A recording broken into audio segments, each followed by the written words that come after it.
Well, I say that it's a very scary time for young men in America when you can be guilty of something that you may not be guilty of. That is how the current president of the United States appears to see this moment in history, that it's scary for young men. Well, it should be scary for men who sexually assault women. It's scary for people like Trump because women are fighting back, because women are speaking out, because women are blowing the whistle on men who have sexually harassed them or sexually assaulted them. Indelible in the hippocampus is the laughter, the uproarious laughter between the two, and they're having fun at my expense.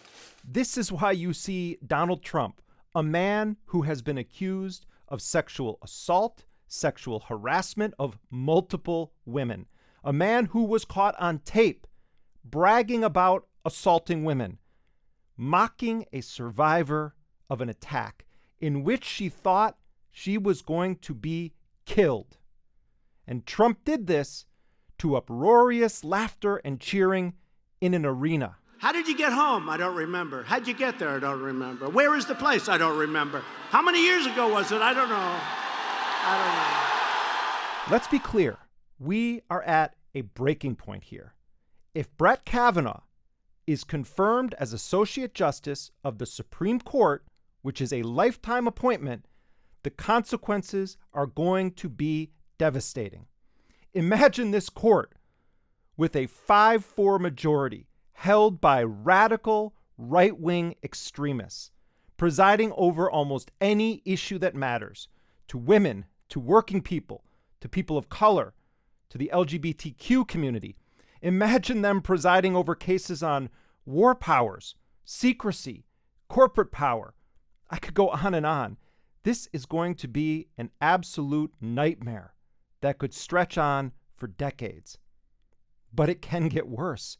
God forbid that Ruth Bader Ginsburg, arguably the most progressive justice on the court, for whatever reason, is no longer on that court. This country could go full Handmaid's Tale.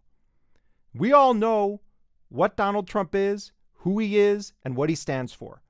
Now imagine a right-wing Christian supremacist, Mike Pence, as president. It can get worse. This isn't just about Brett Kavanaugh, as those incredible, brave women who confronted Senator Jeff Flake in the elevator passionately made clear. And you're telling all women that they don't matter, that they should just stay quiet because if they tell you what happened to them, you're going to ignore them. That's what happened to me, and that's what you're telling all women in America. This is about what kind of country the United States really is. We already have Clarence Thomas, who systematically sexually harassed Anita Hill on the Supreme Court. Now we may have a man in Brett Kavanaugh who is accused of incredibly serious, potentially criminal acts of sexual assault, joining him on that court. And by the way, there were dozens of people who contacted the FBI saying that they had information about Brett Kavanaugh and sexual harassment or sexual assault or excessive drinking, which would cut to whether or not Brett Kavanaugh was telling the truth in front of the Senate. Yes, Brett Kavanaugh deserves to hear the evidence against him. He deserves the chance to respond to it. And yes, he is entitled to a presumption of innocence until proven guilty. These allegations probably do belong in the criminal justice system, and that probably would be the appropriate venue for Brett Kavanaugh to be responding to these allegations.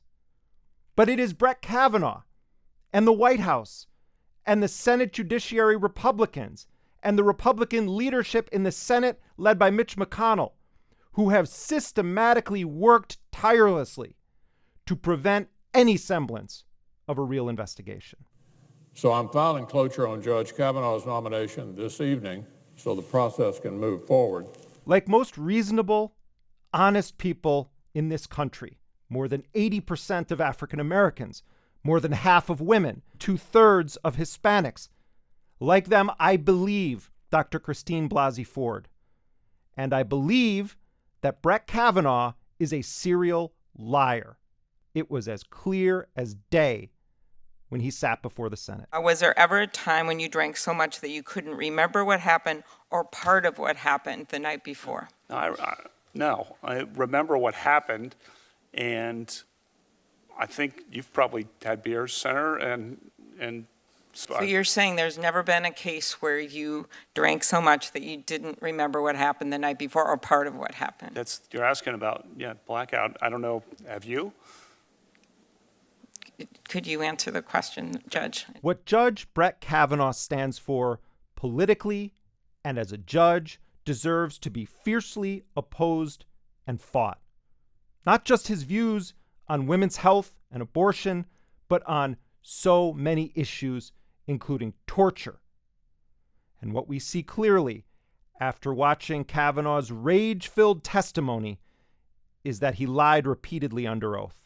We saw a rabid, frothing partisan who at times sounded like a speaker at a Trump rally.